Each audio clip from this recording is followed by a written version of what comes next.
পৌরসভার থেকে দিমু না। বাংলাদেশে কোনো চান্দা নাই। বাংলাদেশে চান্দা নাই একটা ছোট্ট বাক্য, কিন্তু তার শব্দে যেন বিদ্যুৎ খেলে যায়। সত্যি তো, স্বাধীন বাংলাদেশ, নতুন বাংলাদেশে আবার কিসের চান্দাবাজি?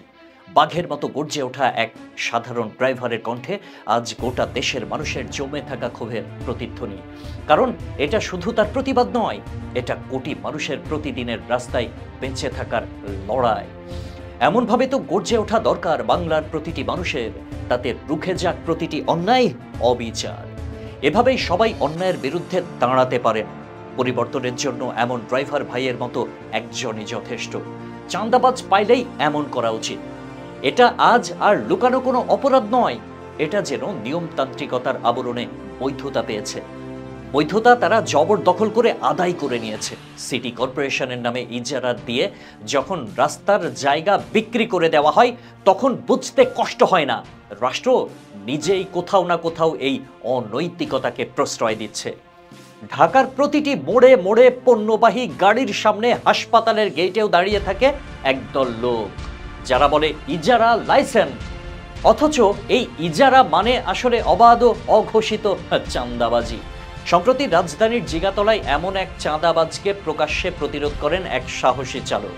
ইবনে সিনা হাসপাতালের সামনে পার্কিং ইজারার নামে টাকা তোলার সময় নাগরিকের সঙ্গে তার অশোভন আচরণ সামনে চলে আসে।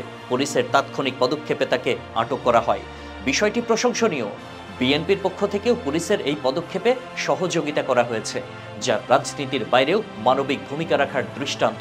কিন্তু প্রশ্ন রয়ে যায়, এই ইজারার লাইসেন্স দিচ্ছেটাকে সরকার, আর সেই বৈধতাকে ব্যবহার করছে এই চক্র, যারা নিজেদের রাজনৈতিক নেতার নাম ভাঙিয়ে গাজোয়ারি চালায়।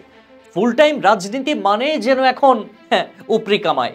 নেতা, থানা সভাপতি, ওয়ার্ড সভাপতি, এসব পদে এখন আর আস্থা নেই সাধারণ মানুষের, বরং এসব পদ এখন জনগণের চোখে হুমকি, ভয়ের নাম। একদিকে সরকার প্রশাসনের নামে ইজারার টাকায় ভাগ বসায়, আরেকদিকে রাজনৈতিক কর্মীদের চাঁদাবাজির দায়ে অভিযুক্ত করে। একটা টোটালি আমলাতান্ত্রিক চালাকি।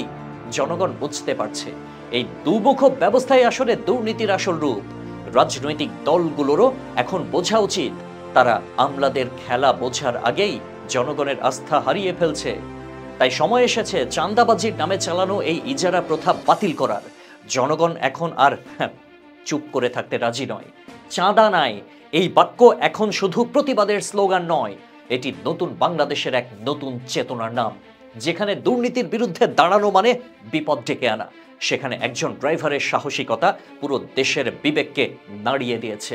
আর ঠিক এই জায়গা থেকে শুরু হতে পারে সত্যিকারের পরিবর্তন। বাংলাদেশের প্রতিটি রিক্সা চালক, বাস চালক, ব্যবসায়ী, সাধারণ নাগরিক যদি এভাবেই সোচ্চার হন, তাহলেই এদের অবসান সম্ভব। ভয় নয়, প্রতিবাদী হোক নতুন পথ।